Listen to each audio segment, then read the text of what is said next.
Bismillahirrohmanirrohim. Olamlar Robbi bo'lmish Alloh azza va jallaga behad hamd sanolarimiz bo'lsin.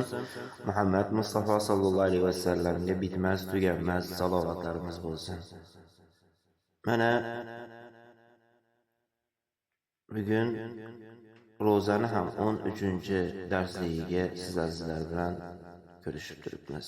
Barchalaringizga assalomu alaykum va rahmatullohi va barakatuh deb qolaman. Bugungi darsligimiz ba'zi ro'zadorlarda yuz beradigan xatolar haqida sizlar bilan to'xtalib o'tamiz.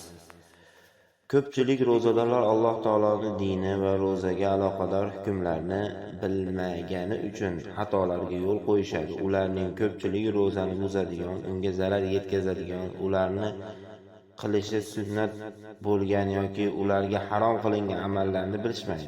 Rasululloh sollallohu alayhi vasallam aytadilarki, Alloh kimga yaxshilikni iroda qilsa, uni dinda fikr qilib qo'yadi. Demak, dinni teran anglamagan yoki bilmaganlarini so'ramagan kishiga Alloh yaxshilikni iroda qilmaydi. Alloh taolo shunday marhamat qiladi, agar bilmaydigan bo'lsangiz zikr ahlidan so'rang. Zikr ahli bu ulamolardir.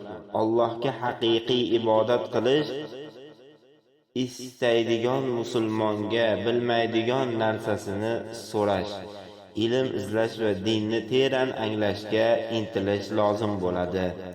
Ba'zi ro'zadorlar ro'zalarni buzadigan va kechalari qilgan qiyomlarini bekor qiladigan, haromlarni sodir etishadi, g'iybat qilishadi. Mana shunday amallardan u haqida til qanday ro'za tutadi darsida ma'lumot berib o'tdik. Yana chaqimchilik, uyat so'zlar gapirish, ihtizo va la'natlash kabilar ham ana shunday yomon amallar jumlasidandir. Iftorlik dasturxonida iftorlik dasturxonida isrofgarchilikka yo'l qo'yishlik ham katta xatolardandir. Dasturxonga ko'pgina insonlarga yetadigan taomlarni qo'yiladi. Ularning turli navlari, qimmati-yu arzoni, ho'lu qurug'i va shirini-yu nordoni barcha dasturxonda tortiladi. So'ngra ularning ozginasini yeyilib qolgani po'choqqa tashlanadi. Bu esa islomga bizga olib kelgan yo'lga xilofdir. Alloh taolo aytadi: "Yeb iching va isrof qilmang, chunki u zot isrof qiluvchilarni sevmas."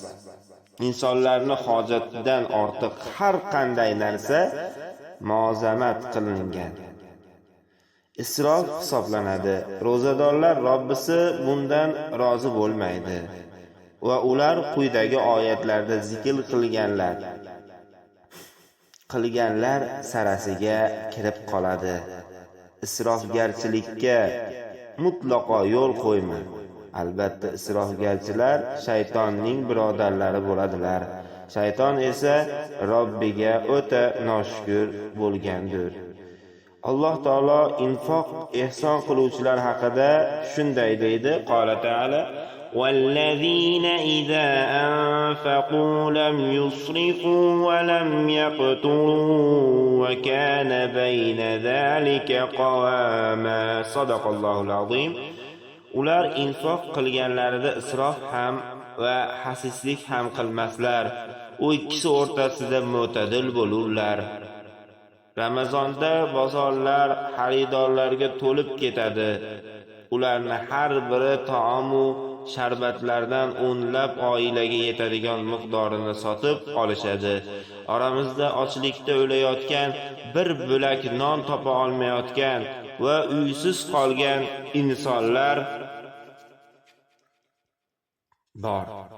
Ammo bu borada ba'zi oilalar isrof va maqtanchoqlik sababidan ovqatini hazm qila olmaydigan darajada narsalarni sotib ham oladi. Och qolish orqali oshqozondagi zararli moddalarni yo'qotish ro'zani maqsadlaridan hisoblanadi. Ovqat va ichimliklarni isrof qilib iste'mol qilgan kishilar bu maqsadda qanday amalga oshadi? Ko'pchilik ro'zadorlar kunlari xuddi ro'za tutmagandek uyquda o'tkazadi. Ularning orasida kuni bilan uxlab faqat namozlarga uyg'onadigan, so'ngra yana uxlaydiganlar bor. Ular kunduzlari g'aflatda, kechalari esa saharlik qilib o'tkazishadi. Alloh taolo Alloh uchun ochlik lazzatini va chanqoqlik ta'mini totib yashab ko'rish ro'zani hikmatlaridan biri hisoblanadi. Kunni uxlab o'tkazadigan kishi esa bu hikmatni his qila olmaydi. Ro'zadorlar orasida bekorchi va makruh o'yinlarni o'ynab yuradigan insonlar bor. Masalan, ba'zilar qimor, kartalarini o'ynab, ba'zilar esa turli xil vaqtni zoya qiladigan o'yinlar kabi narsalarni o'ynab o'tkazishadi. Alloh taolo aytadi: "Qola ta'ala: Afa hasibtum annama khalaqnakum abathan wa annakum ilayna la turja'un." Sadaqallohul azim. Nahotki biz sizni yaratishimiz behuda bo'lgan va siz bizga qaytarilmassiz deb hisoblasangiz. Boshqa bir oyatda esa shunday deyiladi: o'z dinlarini o'yin kulgu qilib olgan va hayoti dunyoga aldanib ketganlarni tark et.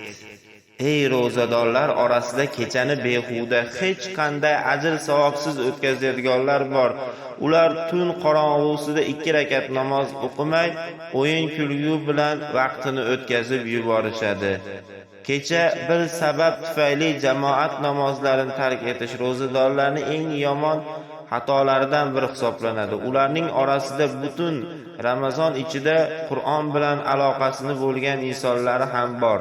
Ular ko'p o'qishadi va lekin Qur'on emas. Ko'p mutolaa qilishadi, ammo Allohning kalomini o'qishmaydi. Yana ro'zadorlar orasida bu ulug' oyda hech qanday saxovat qilmaydi va biror marta iftor uchun dasturxon yoyilmaydigan eshiklarni doimo qulf kishilar bor. Alloh taolo aytadi: "Qola ta'ala: Ma indakum yanfad va ma indallohi baq va lanajziyanna allazina sabaru ajrahum bi ahsani ma kanu ya'malun." Sadaqallohul azim. Sizning huzuringizdagi narsa tugaydir. Allohning huzuridagi narsa esa boqiydir. Albatta biz sabr etganlarni qilib yurgan amallarini eng go'zaliga beriladigan ajr ila mukofotlarmiz. Boshqa bir oyatda esa shunday marhamat qilinadi: o'zingiz uchun qilgan yaxshiliklar Allohning huzurida topasiz. Albatta Alloh qilayotganlaringizni ko'ruvchidir. Yana ro'zadorlarning xatolaridan biri bu taroveh namozlarini tark etish va unga dangasalik qilishadi. Uning holatida xuddi menga farzlar kifoya qiladi deyotgandek. Qizig'i u mol dunyoni oziga hech qachon qanoat qilmaydi. Zarur narsalarga hirs qilgani kabi uni to'liq egallashga intiladi. Shoir aytadi: kun qiyomi kelsa gar, amallar esa oz. Nadomat aylaysan, tafakkur ayla biroz. Ey ro'zadorlar orasida ahli oilasini turli xil taomlar pishirish uchun qiyin ahvollarda qoldiradigan va shu sababli ularni Qur'on tilovati, sunnat, zikr hamda ibodatlardan to'sib qo'yadigan insonlar bor. Agar u zaruriy narsalar bilan kifoyalanganda, uning ahli oilasi Alloh taoloning ibodatidan ozuqa olish uchun vaqt topgan bo'lar edi. Olamlar Robbi bo'lmish Alloh azza va jalla o'zi o'ta mehribon va rahimlidir. Va bizni qilayotgan amallarimizni ham kuzatib, bilib turgan zotdir. Albatta Ramazonni ro'zasini albatta o'zini kalomi ila, o'ziga bo'ysunishlik ila o'tkazmoqligimiz darkor.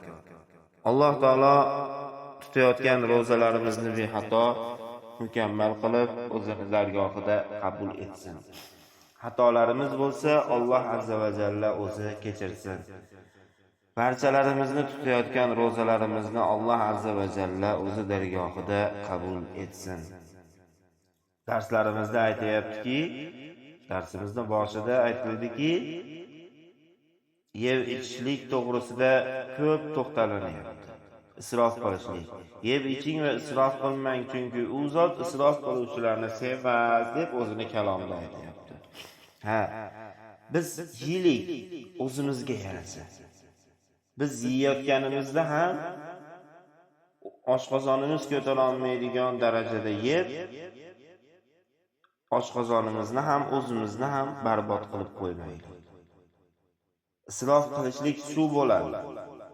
Yeb ichishlikdagi isrof shu hisoblanadi. Chunki u zot o'zi aytayapti o'zini kalomida. Chunki men isrof qiluvchilarni sevmayman. Yana o'zini kalomida keyingi oyatda aytayaptiki, isrofgarchilikka mutlaqo yo'l qo'ymang. Albatta isrofgarchilar shaytonning birodarlari bo'lganlar. Ya'ni isrofgarchilikni tinimsiz qilyaptimi, muttalo qilib oldimi? Albatta isrofgarchilarni shayton o'zi ham birodarim deb biladi.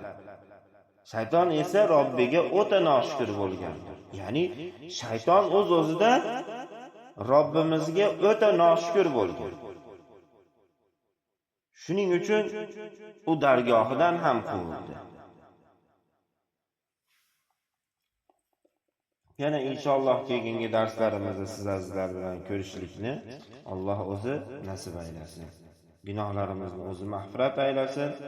O'zi mehribon va rahimli bo'lgan Alloh azza va jalla gunohlarimizni mag'firat aylasin. Assalomu alaykum va rahmatullohi va barakatuh.